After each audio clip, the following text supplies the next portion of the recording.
warahmatullahi wabarakatuh. Allahumma sholli ala Muhammad wa ala Muhammad. Para pemirsa Khilafah News yang dirahmati Allah, alhamdulillah kita berjumpa kembali dengan program kesayangan kita, yakni Kabar Petang. Kita akan membahas tema-tema terkini dengan narasumber yang terpercaya dan tentunya dari sudut pandang Islam. Inilah Kabar Petang selengkapnya.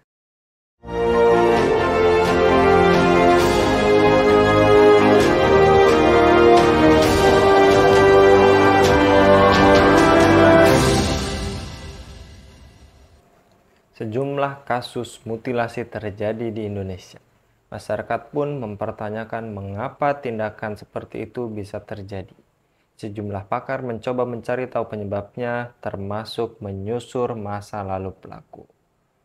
Seorang mahasiswa Universitas Muhammadiyah Yogyakarta atau UMY berinisial R menjadi korban mutilasi dan bagian-bagian tubuhnya dibuang di sejumlah lokasi terpisah.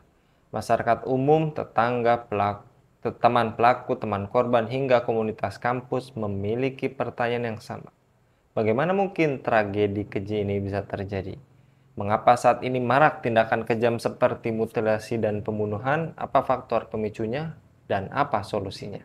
Untuk membahasnya, kami terhubung dengan Ustadz Amin dari Tabayun Center. Kita sapa terlebih dahulu. Assalamualaikum warahmatullahi wabarakatuh, Ustadz Amin. Waalaikumsalam warahmatullahi wabarakatuh. Mas Anggi. Bagaimana kabarnya, Ustadz? Alhamdulillah baik, Mas Anggi.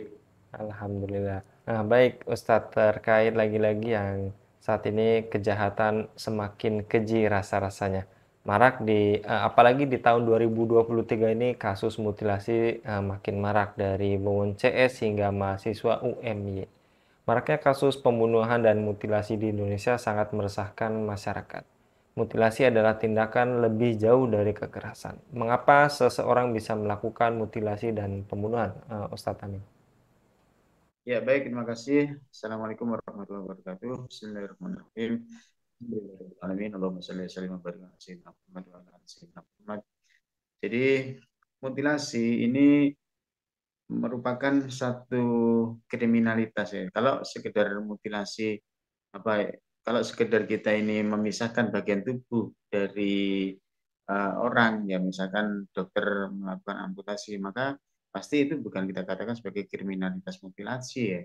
Kan tapi dia ini adalah satu apa namanya pembunuhan yang kemudian diikuti dengan pemotongan bagian-bagian tubuh dan kemudian disebarluaskan ya. Nah, jadi pembunuhannya sendiri itu sudah merupakan satu kejahatan, apalagi kemudian diikuti dengan eh, memisahkan bagian-bagian anggota tubuh dari jenazah yang dibunuhnya. Ini merupakan satu kejahatan yang eh, berlipat ganda gitu ya. Selain membunuh juga merusak jenazah. Nah, kenapa seseorang bisa melakukan kejahatan sedemikian sadisnya? Ini adalah oleh karena memang orang ini mengikuti saja apa yang diinginkan oleh eh, hawa nafsunya, oleh keinginannya gitu. Eh, Limitasinya orang ini hilang gitu ya. Apa yang menyebabkan itu bisa terjadi? Eh, ada banyak pendapat yang di seputar itu, akan tapi intinya mereka sampai sekarang para pakar itu bingung gitu ya. Kenapa mutilasi ini, kenapa seseorang bisa melakukan perbuatan sesadis itu? Ada yang mengkaitkan dengan masa lalunya, ada yang mengkaitkan dengan apa namanya tingkat pendidikannya yang rendah gitu ya. Tapi ternyata kan yang baru-baru terjadi bukan pendidikan rendah karena mereka adalah para mahasiswa gitu. Sehingga uh, sampai saat ini gitu ya, akar persoalan kalau dalam penelitian para pakar psikolog, para pakar kejiwaan ini masih belum bisa dipastikan apa yang menjadi penyebab seseorang bisa melakukan perbuatan sesadis mutilasi. Bang Andi. Menurut Ustadz Amin, apa saja faktor yang menyebabkan kejahatan akhir-akhir ini semakin sadis? Ya, baik, terima kasih. Kita bisa mengelompokkannya menjadi faktor internal dan faktor eksternal ya. Jadi faktor internal itu ya meliputi uh, bahwa yang bersangkutan tidak memiliki kendali yang cukup kuat untuk bisa mengendalikan dirinya agar tidak melakukan perbuatan-perbuatan yang sadis termasuk pembunuhan sampai mutilasi tadi itu. Kenapa bisa demikian? Oleh karena eh, dia tidak memiliki sesuatu yang eh, pandangan yang kuat gitu ya untuk jadi misalkan gini, ketika seseorang itu memiliki satu ketakutan untuk melakukan suatu perbuatan tertentu, maka dia tidak akan melakukan perbuatan itu. Akan tetapi ketika hal yang menakutkan bagi dirinya itu sudah tidak ada, maka dia akan melakukannya. Jadi ketika misalkan seseorang itu takut melakukan sesuatu itu karena ada polisi misalnya. Ketika polisi nggak ada, maka dia akan melakukan itu. Tapi ketika seseorang itu mempunyai satu pemikiran bahwa saya nanti akan dimintai pertanggungjawaban oleh Allah Subhanahu wa taala di akhirat kalau saya melakukan suatu perbuatan yang tadi termasuk pembunuhan dan mutilasi tadi, maka dia tidak akan melakukan perbuatan tersebut. Kenapa? Karena tidak mungkin hilang gitu ya. Tidak mungkin hilang keyakinan dia mengenai pertanyaan Allah di akhirat, pertanggungjawabannya kepada Allah di akhirat nanti. Itu tidak akan pernah hilang. Gitu. Sehingga ketika faktor ini tidak ada, maka wajar jika seseorang itu sangat lemah sekali faktor yang mengendalikan dia untuk melakukan satu perbuatan keji tertentu. Itu faktor internal. Eh, untuk faktor eksternal, kenapa kok bisa terjadi seperti itu? Ya karena mungkin tidak ada yang mendidik dia sampai menjadi sebaik itu, ya sekuat itu keyakinannya kepada akhirat sehingga keyakinan itu bisa mencegah dia dari melakukan perbuatan kejahatan yang sadis tadi itu. Nah kemudian juga yang kedua ya faktor eksternal itu adalah oleh karena saya tadi apa tentang pendidikan ya ada yang mendidik dia untuk menjadi seperti itu. Yang kedua adalah oleh karena dia melihat bahwa orang-orang yang melakukan perbuatan sadis yang sama itu tidak mendapatkan satu hukuman yang bagi dia menakutkan gitu. Apa sih yang paling menakutkan bagi seorang itu kan kalau dia mati gitu. Nah, maka mestinya ada satu hukuman yang berat yang dia akan terima kalau dia melakukan kejahatan sesadis itu. Jadi dalam hal ini uh, saya melihat hukuman yang diberikan ya kepada para pelaku kejahatan itu adalah hukuman yang tidak berasal dari zat yang maha kuasa dari Allah Subhanahu wa taala dalam hal ini. Sedangkan kita tahu bahwa hukuman dari Allah Subhanahu wa taala adalah hukuman yang akan mencegah para pelaku dari melakukan kejahatan-kejahatan tertentu gitu. Sehingga ketika hukuman itu bukan berasal dari Allah, maka daya cegahnya ini uh, kita nggak bisa rasakan gitu. Dan terbukti kan sampai sekarang mutilasi yang dalam satu penelitian dikatakan mulai tahun 70-an ya baru di apa ada penelitiannya apa ada angka epidemiologinya begitu ya. Kemudian sampai tahun 20 sampai tahun 20-an ya itu ada sekitar berapa itu ya lebih dari 63 kasus yang mutilasi dengan itu yang teridentifikasi gitu ya.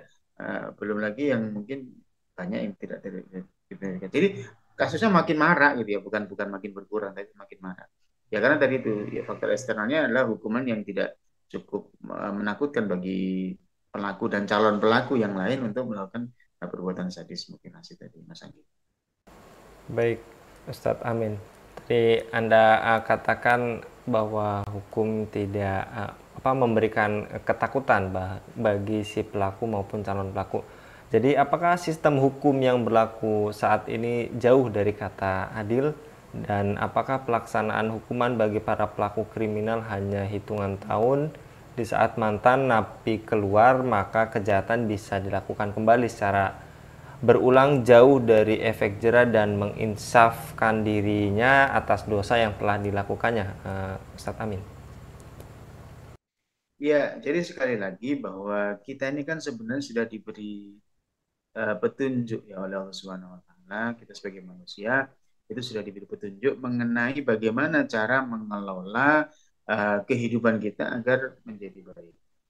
Nah, jadi di dalam uh, syariat agama Islam itu sudah disebutkan bahwa uh, ketika manusia itu diturunkan oleh Tuhan ke bumi, Nabiullah Adam dan istrinya Hawa diturunkan ke bumi, maka Allah kan menyatakan bahwa aku telah suatu hari nanti aku akan turunkan untuk kalian petunjukku, gitu ya, yaitu para rasul, para utusan dan penjelasan dari Allah Subhanahu Wa Taala. Nah, kalau kalian ikut dengan petunjukku tadi itu, fala yadillu wa itu kan ada dalam surat Toha 123, gitu ya. Fala yadillu wa maka kalian tidak akan pernah tersesat dan tidak akan pernah celaka. Gitu. Para ulama memberikan penjelasan kata-kata fala yadillu itu tidak tersesat di dunia. Maknanya apa? Eh, semua upaya yang kita lakukan dalam rangka untuk memperbaiki kehidupan kita di dunia ini akan mendatangkan hasil yang baik gitu ya, tidak tersesat ke jalan-jalan yang salah yang justru akan mendatangkan kita kepada perburukan-perburukan ya. Jadi misalkan begini maksud saya, ketika para pelaku mutilasi tadi itu ya, yang di dalam Al-Quran disebutkan ya ayyuhalladzina amanu kutiba alaikumul qisasu fil qatla gitu ya, wahai orang-orang mukmin telah diwajibkan atas kalian hukum kisos di dalam pembunuhan. Jadi hukuman mati bagi para pembunuh, bagi para pembunuh yang tidak ada hak baginya untuk membunuh, maka dia dihukum kisos. Nah, ketika kita ambil hukum selain itu, Mas Anggi dan para pemirsa sekalian, maka tujuan kita untuk menjadikan kasus itu tidak terulang itu tidak berhasil. Kenapa? Karena kita dianggap apa kita dikategorikan sebagai orang yang tersesat gitu, tersesat jalan. Jadi tujuan kita nggak tercapai. Wong kita ini mau mengurangi kejadian yang sama kok. Ternyata kita tidak mengambil hukum dari Tuhan, yaitu hukum kisos, maka malah kita penjara, malah kita masukkan ke dalam penjara. Nah, apa yang terjadi di dalam penjara gitu? Yang terjadi di sana kan justru mungkin dia akan ini mekanisme yang kita bisa indra aja ya. Mungkin mereka akan bertemu dengan sesama gitu ya yang mungkin lebih berpengalaman, dia akan belajar bagaimana teknik mutilasi yang baik dan benar barangkali ya.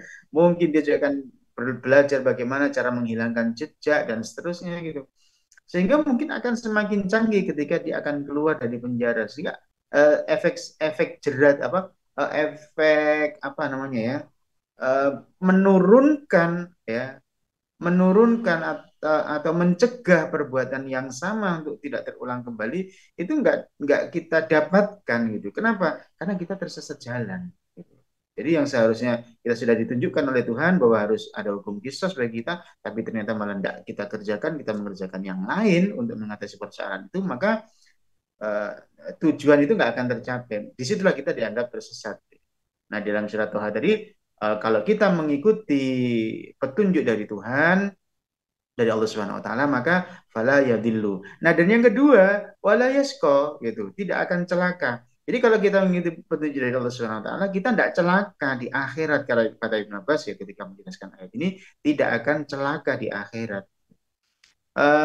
Jadi enak sekali kalau kita ngikutin peraturan Allah Subhanahu wa taala di dunia ini akan tercapai tujuan kita untuk menurunkan angka-angka kejahatan apa termasuk mutilasi dan itu di akhirat kita juga tidak akan celaka. Nah, maknanya tidak celaka itu kata Ibnu Abbas kita akan dimasukkan ke dalam surga Allah Subhanahu wa taala. Mas Anggi. Baik, Dokter Amin. Jadi tadi Ustadz sudah katakan hukum yang paling tepat diterapkan adalah hukum yang bersumber dari Allah. Kemudian apakah hukum penjara saat ini layak untuk menjadi solusi, dan apa solusi Islam untuk mencegah terjadinya berbagai kemungkaran dan kejahatan yang bisa dilakukan oleh individu? Ya, jadi pada saat tadi sudah saya sampaikan di dalam penjara itu yang mereka akan lakukan adalah mungkin gitu ya mereka akan berjumpa dengan orang-orang yang sudah punya pengalaman lebih gitu ya. Kita pernah dengarkan kabar bahwa di penjara salah satu penjara di Jawa Timur ya itu malah menjadi pusat peredaran narkoba. Bayangkan di penjara itu mereka adalah sedang dihukum gitu agar tidak terulang lagi kasus-kasus yang sama. Tidak ada lagi peredaran narkoba dan seterusnya. Akan tapi justru dari penjara itulah ya para pengedar narkoba tadi itu mengatur gitu ya bisnisnya menjadi pusat pusat peredaran narkoba. Jadi kan ndak apa namanya ndak terwujud gitu ya apa yang diinginkan berupa pencegahan-pencegahan tadi itu sehingga angkanya semakin hari semakin naik. Nah itu kalau pertanyaan apakah penjara itu bisa menjadi salah satu solusi? Tidak, saya bilang tidak ya karena Allah Subhanahu Wa Taala sudah memberikan hukuman dalam hal itu adalah kutiba alaikumul qisas surat Al-Baqarah. Nah kemudian berkaitan dengan bagaimana solusi yang praktis bagi seseorang untuk tidak melakukan kejahatan itu, ya dia harus membangun kesadarannya bahwa dia hidup di dunia ini adalah sementara, adalah untuk mengumpulkan bekal yang dia butuhkan untuk kehidupan yang sangat-sangat panjang yang tidak ada akhirnya yaitu di akhirat. Sehingga dia akan melakukan semua perbuatan di dunia ini uh, dengan apa namanya dengan satu koridor dengan satu template uh, yang akan menjadikan dia itu selamat gitu baik di dunia maupun di akhirat. Jadi apa yang mesti dia lakukan? Dia harus memperbanyak uh, apa namanya ilmu gitu ya mengenai agama gitu ya. Kenapa agama ya? Karena agama itu mengajarkan dia seperti itu. Agama mengajarkan hal yang baik. Agama Islam yaitu mengajarkan hal yang baik. Bagaimana dia seharusnya hidup di dunia ini untuk bisa mendapatkan bekal yang banyak agar dia bisa selamat di dunia maupun di akhirat. Nah, kemudian yang kedua, dia harus uh, berkawan dengan orang-orang yang baik gitu. Jangan berkawan dengan atau jangan menceburkan diri dalam komunitas yang itu kan kalau di berita yang di yang di rilis berkaitan dengan mutilasi ini kan mereka hidup atau mereka bergaul dengan komunitas yang melakukan kekerasan yang berlebihan gitu ya sehingga ketika ada di antara mereka yang meninggal mereka ingin menghilangkan jejak kemudian dipotong-potong itu dimutilasi bagian-bagian tubuhnya ada yang dibuang di sana di sini. Nah, maka dia harus menghindarkan diri dari hal-hal seperti itu. Berkawanlah dengan orang-orang yang soleh, yang akan mengingatkan dia untuk senantiasa taat kepada Allah Subhanahu wa Ta'ala. Nah, kemudian yang ketiga adalah faktor internal saja itu nggak cukup itu Mas Anggi dan para pemirsa sekalian.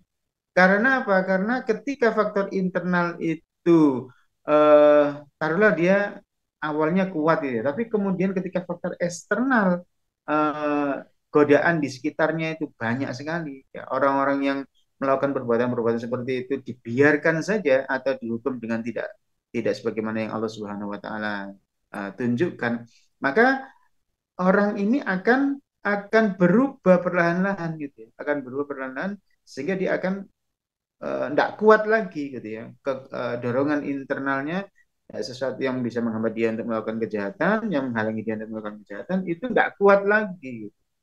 Sehingga apa namanya dia akan terdorong untuk melakukan perbuatan yang sadis tadi itu. Jadi faktor internal dan eksternal ini harus harus betul-betul dikuatkan gitu.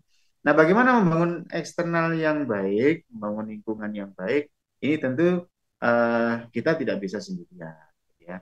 Jadi apa namanya keluarga, kemudian ya kalau keluarga mendukung bagus lah ya. Kalau keluarga tidak mendukung, misalkan semuanya sibuk bekerja sendiri-sendiri, tidak ada yang tempat curhat, misalkan tidak ada siapa yang sempat untuk memberikan nasihat, memberikan penguatan, ya mungkin orang-orang itu akan hidup di jalan, akan ketemu lagi dengan komunitas yang sama. Gitu. Kemudian keluar selain keluarga, lingkungan yang lebih besar dan tentu lingkungan masyarakat. Gitu. Nah, lingkungan masyarakat juga itu kan bukan bukan kita yang mengendalikan gitu ya. Keluarga atau masyarakat kan bukan kita yang mengendalikan. Nah, siapa yang mengendalikan itu semua? Tidak lain adalah negara. Maka negara harus menjadi faktor pengendali yang kuat untuk mencegah perbuatan-perbuatan seperti ini. Nah, apa yang bisa mencegah ini tadi? Saya bilang tadi bahwa negara harus memberikan pendidikan yang baik kan kepada rakyatnya agar rakyat memiliki visi yang baik mengenai hidupnya. Dia visinya bukan cuma di dunia tapi visi sampai ke akhirat. Kemudian yang kedua, negara juga harus menghadirkan selain pendidikan tadi ya, negara menghadirkan tidak lagi mengizinkan ada komunitas-komunitas yang aneh-aneh gitu ya. Kemudian memberikan hukuman atau punishment yang juga bersumber dari Al-Quran dan Sunnah agar itu betul-betul daya cegahnya itu ada karena dia berasal dari Allah Subhanahu Wa Taala yang sudah menggaransi bahwa peraturan-peraturan tadi itu memiliki daya cegah yang besar. Baik, jazakallah Ustadz Amin untuk kesempatannya kali ini. Mudah-mudahan apa yang tadi disampaikan Ustadz Amin kita dengar semua pemirsa setia Khilafah Channel News dan juga terhindar dari semakin banyaknya kejahatan yang semakin sadis. Jazakallah sekali lagi Ustadz Amin untuk kesempatannya pada kesempatan kali ini. Mudah-mudahan Dokter Amin senantiasa dilindungi oleh Allah Subhanahu wa taala dan diberikan kesehatan dalam setiap aktivitasnya.